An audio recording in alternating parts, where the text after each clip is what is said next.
Hello friends, welcome to the GATE excellence.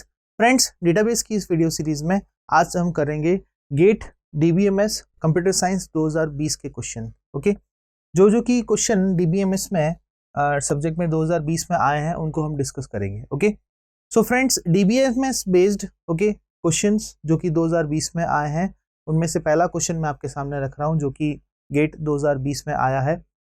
और ये जो क्वेश्चन है फ्रेंड्स, ये है based SQL structure programming language के ऊपर बेस्ड क्वेश्चन है ये।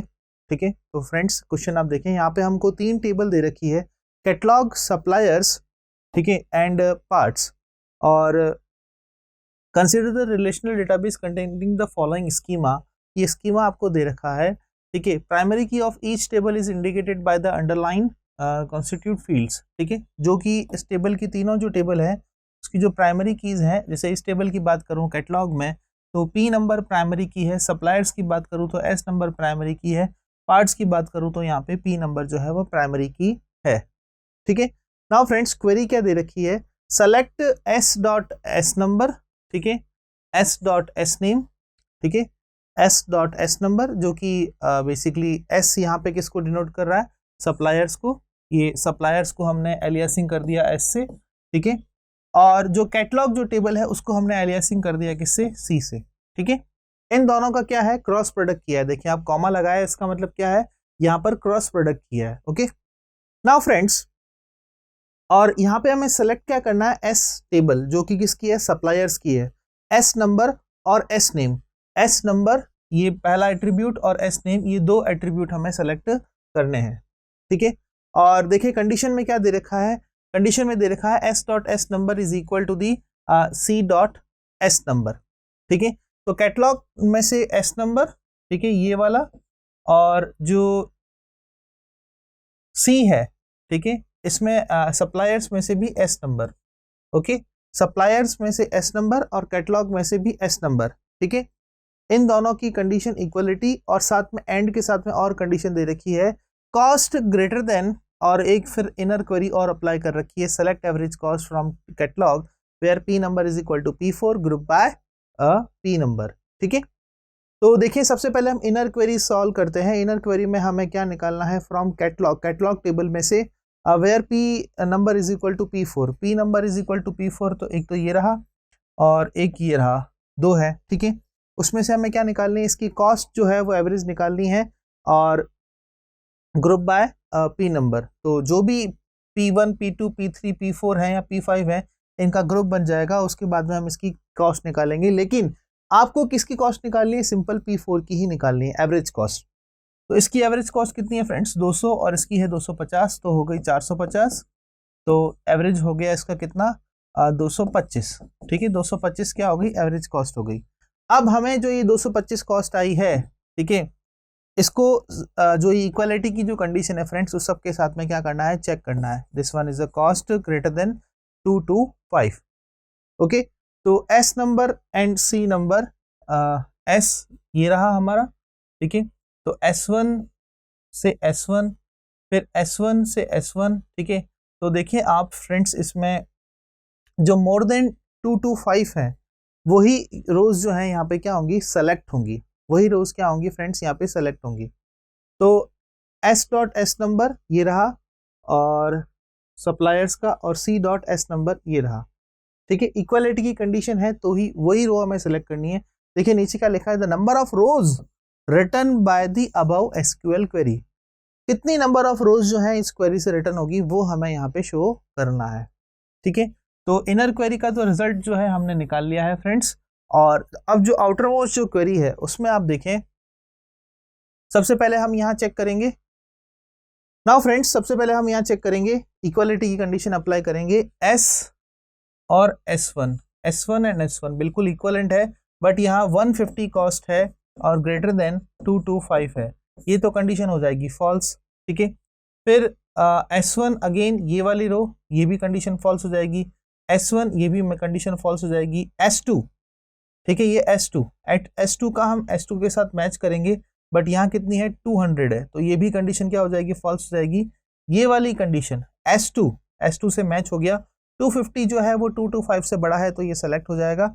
उसके बाद में S3 ये भी जो है वो सेलेक्ट हो जाएगा क्योंकि इसकी कॉस्ट कितनी है 250 है, ये भी सेलेक्ट हो जाएगा। ठीक है, नाउ फ्रेंड्स 150 ये सेलेक्ट नहीं होगा।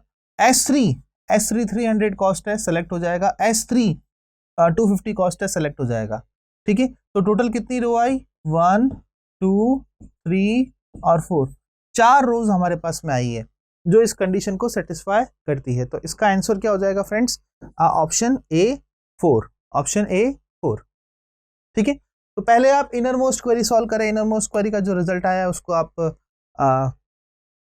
आउटर मोस्ट क्वेरी के अंदर पास करें और फिर रिजल्ट निकालें। तो it's a very simple question.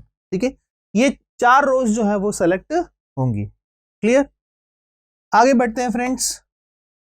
Next question आप देखें friends, which one of the following is used to represent the supporting a many one relationship of a weak entity, many one relationship of a weak entity set in a entity relationship diagram.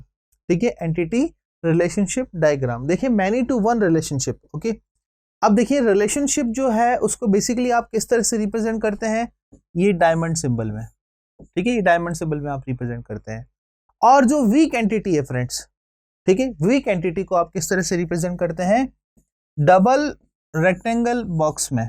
Double rectangle box में आप जो है weak entity को represent करते हैं। Okay, सो यहाँ पे आप देखें कि जो मैनी टू वन रिलेशनशिप है, रिलेशनशिप को हमेशा हम डायमंड फॉर्म में रिप्रेजेंट करते हैं। तो यहाँ पे ये डायमंड हो गया with a doubled dash bold borders.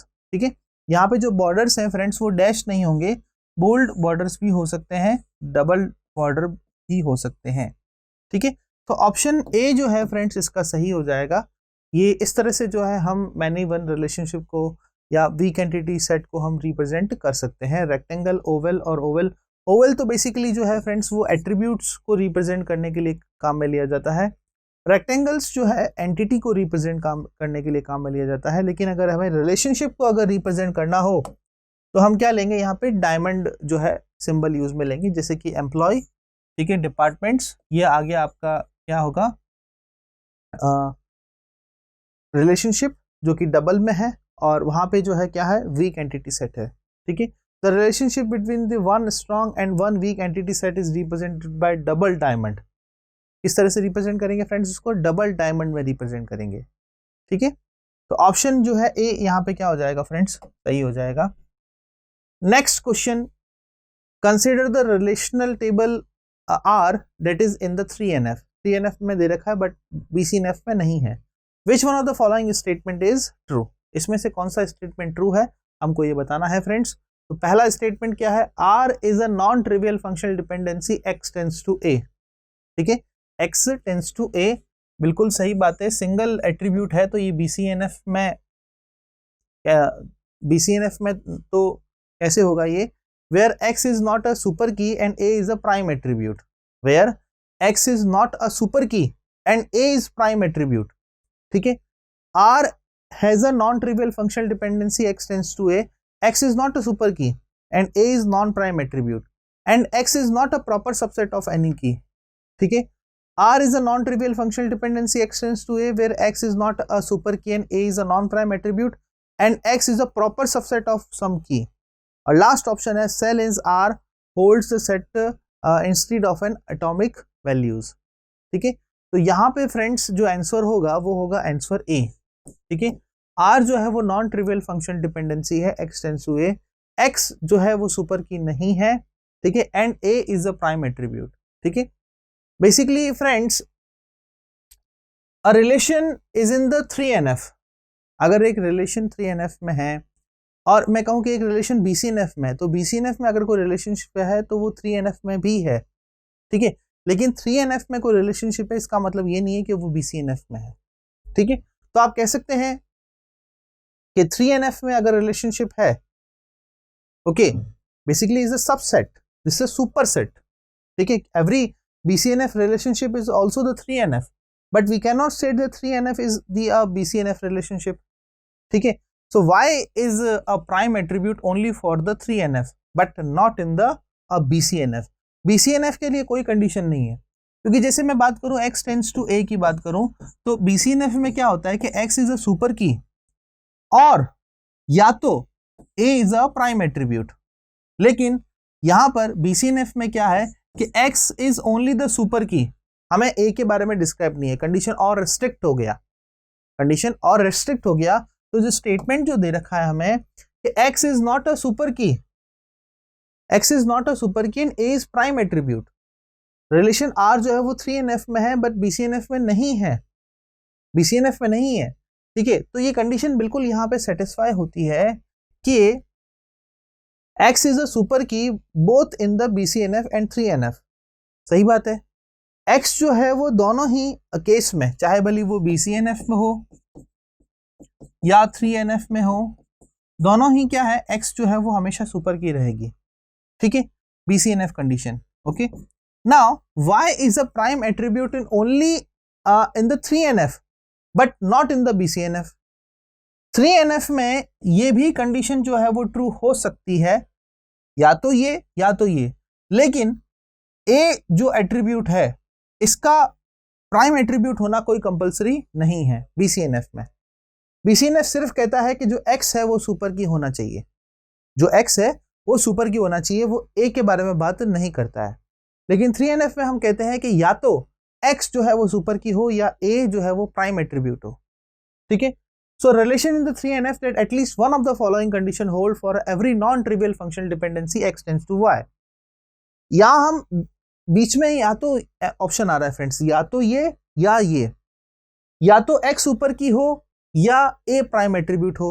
तो हमारा जो ऑप्शन जो दे रखा है फ्रेंड्स उसमें आप देखें कि X is not a super की, कोई दिक्कत नहीं है, X अगर सुपर की ना हो तो 3NF रिलेशनशिप के लिए A जो है वो क्या होना चाहिए, प्राइम एट्रीब्यूट होना चाहिए, A जो है वो प्राइम एट्रीब्यूट होना चाहिए 3NF रिलेशनशिप के लिए।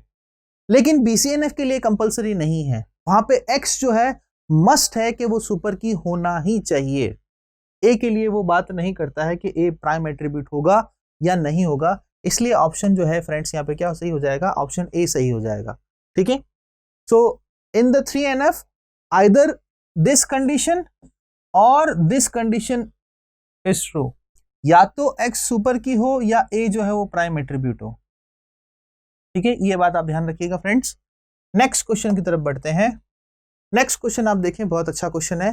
Consider the scheduler of the transaction T1 and T2, ठीक है। Here RX stand for read of X and WX stand for write of X, ठीक है। Which one of the following scheduler is conflict equivalent to the above scheduler, ठीक है। आपको बताना है इन चारों शेड्यूलर में से, इसको हम ऑप्शन A कह देते हैं, ऑप्शन B, ऑप्शन C और option D। These are the four options। आपको ये बताना है कि which one of the following schedulers, इन चारों शेड्यूलर में से कौन सा शेड्यूलर कॉन्फ्लिक्ट इक्विवेलेंट है, ये जो आपको गिवन शेड्यूलर दे रखा है उससे, ठीक है। तो आप देखें कि ये T1 और T2, this T1 and T2 conflict equivalent. अगर आप कुछ स्वैप से अगर उसको आप सीरियल शेड्यूलर में कन्वर्ट कर देते हैं तो वो एक क्या बन जाएगा, इक्विवेलेंट कॉन्फ्लिक्ट शेड्यूलर बन जाएगा, ठीक है। तो इसमें क्या दे रखा है फ्रेंड्स आपको, RA, ठीक है। उसके बाद में RB, ठीक है, देन WB, ठीक है, then RC, okay, then RD, WD, okay, WC, okay, then WB and then commit और कमिट, ठीक है। ये कुछ ट्रांजेक्शन्स के स्टेप्स जो हैं आपको दे रखे हैं, ओके। आपको बताना है इन चारों शेड्यूलर में से कौन सा कॉन्फ्लिक्ट इक्विवेलेंट है। तो पहले तो आप जो है कॉन्फ्लिक्ट्स आप देख लें कि कौन कौन से कॉन्फ्लिक्ट्स अराइज हो रहे हैं T1 से T2 या T2 से T1, ठीक है। तो सबसे पहले हम R ऑफ A के लिए देखते हैं, यहाँ कोई कॉन्फ्लिक्ट है भी नहीं। फिर हम R ऑफ B के लिए देखते हैं, देखें ये आप एक कॉन्फ्लिक्ट यहाँ पे अराइज हो गया, R of B and W of B, ठीक है। ट्रांजेक्शन डिफरेंट होना चाहिए, सेम डेटा आइटम के ऊपर होना चाहिए, तो ही क्या होगा, कॉन्फ्लिक्ट अराइज होगा। तो R of B, W of B, ये एक हो गया कॉन्फ्लिक्ट। उसके बाद में हम बात करते हैं ये W of B and R of B, W conflict हो गया। पहले RW कॉन्फ्लिक्ट, अब WW कॉन्फ्लिक्ट, ठीक है। ये हो गया RW, ठीक है, conflict from T2 to T1, ठीक है। और दूसरा है WW conflict, again T2 to T1, okay, फिर हम बात करते हैं फ्रेंड्स, लेट्स से ये एक लाइन और आप यहाँ आ जाएगी, ये वाली, ये फिर से आर डब्ल्यू कॉन्फ्लिक्ट आ गया यहाँ पे, R W conflict again T2 to T1, ठीक है, ओके, देन ओके, ये देखें एक और कॉन्फ्लिक्ट अराइज हो गया R C W C, R W conflict T1 to T2, ये कॉन्फ्लिक्ट कहां से कहां तक है, T1 से T2 है। अब हमें चेक करना है कि इन चारों शेड्यूलर में से कौन सा जो है इस शेड्यूलर के इक्विवेलेंट है, क्योंकि नॉन कॉन्फ्लिक्टिंग स्वैप से अगर हम उसको सीरियल शेड्यूलर में कन्वर्ट कर देते हैं तो क्या बन जाता है, कॉन्फ्लिक्ट इक्विवेलेंट शेड्यूलर, ठीक है। तो हमें देखना है कि ये सारे सीरियल शेड्यूलर हैं, इसमें से कौन से स्वैप की हेल्प से इसको कॉन्फ्लिक्ट इक्विवेलेंट बनाया है, हमें वो चेक करना है, ठीक है फ्रेंड्स। तो देखते हैं हम, इसको मैं रफ कर देता हूं, चारों जो ट्रांजेक्शन है वो हमने लिख लिए हैं, चार कॉन्फ्लिक्ट इसमें यहाँ पे अराइज हुए हैं, ठीक है, ये हमने देख लिया। अब हम बात करते हैं किसके, ऑप्शन ए की बात करते हैं। ऑप्शन ए में जो सीरियल शेड्यूलर दे रखा है, क्या इसके कॉन्फ्लिक्ट इक्विवेलेंट है या नहीं है, वो हम देखते हैं। सो दो ट्रांजेक्शन T1 और T2, these are the two transactions, और देखिए आप T2 ट्रांजेक्शन जो है यहाँ से स्टार्ट हो रहा है, R of B W of B, R of B W of B, ठीक है, then R of D, R of A, R of C, R of A, R of C, W D W B, ठीक है, W D W B, ठीक है, then W C, और फिर ये commit, okay, commit and then commit, okay. हमें अब check करना है कि क्या ये जो सीरियल शेड्यूलर है, ठीक है, ये हमारा जो ओरिजिनल शेड्यूलर है इसके कॉन्फ्लिक्ट इक्विवेलेंट है या नहीं है, हमें चेक करना है। तो देखिए चार जो कॉन्फ्लिक्ट अराइज हुए हैं, इनका जो ऑर्डर है वो यहाँ पर भी वही होना चाहिए, तब तो ये ऑप्शन में जो शेड्यूलर दे रखे हैं उनमें से कोई ये कॉन्फ्लिक्ट इक्विवेलेंट होगा, अदरवाइज ये कॉन्फ्लिक्ट इक्विवेलेंट नहीं होगा, ठीक है। तो सबसे पहले हम देखते हैं बी देखते हैं, ओके, बी है आर डब्ल्यू कॉन्फ्लिक्ट, ये T2 से T1, are W conflict T2 से T1 बिल्कुल है, ठीक है। उसके बाद में आप देखें W W conflict again T2 से T1, डब्ल्यू कॉन्फ्लिक्ट T2 से T1, डी के लिए कोई देखते हैं क्या, बिल्कुल है, ये रहा आर डब्ल्यू कॉन्फ्लिक्ट, ठीक है, आर डब्ल्यू कॉन्फ्लिक्ट T2 से T1 आर डब्ल्यू कॉन्फ्लिक्ट, ठीक है। उसके बाद में सी, ये देखें सी, आर सी डब्ल्यू सी, ये कॉन्फ्लिक्ट अराइज हो गया R W conflict from T1 to T2, from T1 to T2, तो चारों कॉन्फ्लिक्ट बिल्कुल सेम आ गए, तो ऑप्शन ए ही हमारा क्या हो गया फ्रेंड, सही हो गया, ठीक है। एक बार हम ऑप्शन बी के लिए भी चेक कर लेते हैं, ठीक है, वैसे तो ऑप्शन ए इसका आंसर हो जाएगा क्योंकि चारों मैच कर गए। तो T1 T2, ये रहा ट्रांजेक्शन T1, ये ट्रांजेक्शन T2, ठीक है। ट्रांजेक्शन T1 में R A R C, R A R C, ठीक है, डब्ल्यू डी डब्ल्यू बी, फिर R B W B, R B W B, ठीक है, R D W C, R D W C, ठीक है, और फिर कमिट है, ओके। तो हम चेक करते हैं फ्रेंड्स, तो देखें एक तो यहाँ पर ही ये कंडीशन फॉल्स हो जाती है, डब्ल्यू जो कॉन्फ्लिक्ट है हमारे जो शेड्यूलर है ओरिजिनल, उसमें ये डब्ल्यू कॉन्फ्लिक्ट जो ट्रांजेक्शन T2 से T1 में है, लेकिन डब्ल्यू कॉन्फ्लिक्ट आप देख सकते हैं कि ये जो ट्रांजेक्शन है फ्रेंड्स, यहाँ पर डब्ल्यू जो कॉन्फ्लिक्ट अराइज हो रहा है वो कहाँ से कहाँ तक है, T1 से T2 है, T1 से T2 है, तो ये तो जो कॉन्फ्लिक्ट इक्विवेलेंट हो ही नहीं सकता, ऑप्शन बी, ठीक है, और ऑप्शन बी कॉन्फ्लिक्ट इक्विवेलेंट नहीं हो सकता। ऐसे ही आप ऑप्शन सी और डी के लिए भी चेक करें, वहां पर भी ये कंडीशन जो है फॉल्स हो जाएगी, इसलिए आंसर क्या हो जाएगा फ्रेंड्स हमारा, ऑप्शन ए, ठीक है। तो इस तरह से आप चेक कर सकते हैं कि ये कॉन्फ्लिक्ट इक्विवेलेंट है या नहीं है, ठीक है।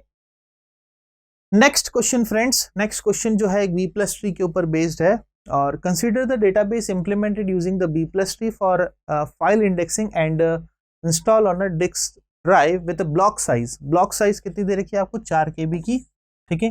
The size of search key is a 12 byte, ठीक है, 12 बाइट सर्च की साइज दे रखी है, and the size of tree disk pointer is 8 byte, ठीक है, ये कितना दे रखा है डिस्क पॉइंटर की साइज 8 बाइट दे रखी है।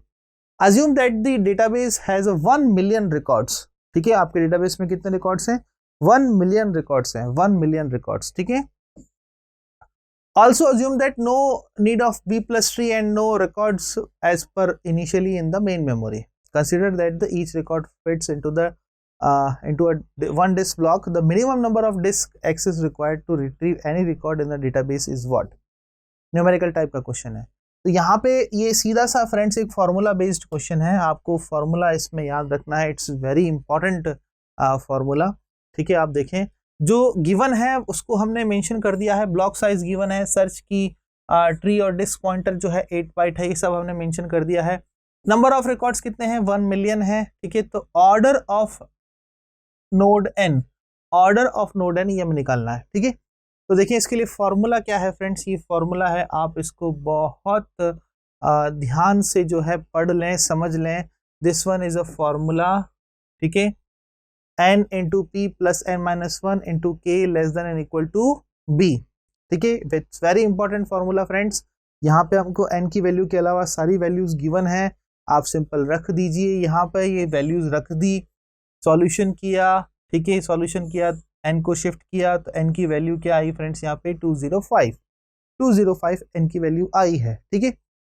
और level 3 alone has approximate this, ठीक है, इतना अप्रोक्सीमेट होगा 8.5 into 10 to the power 6 entries, and so level 3 और B plus 3 sufficient for 10 to the power 6 records, ठीक है, इतना ही 1 मिलियन है, ओके।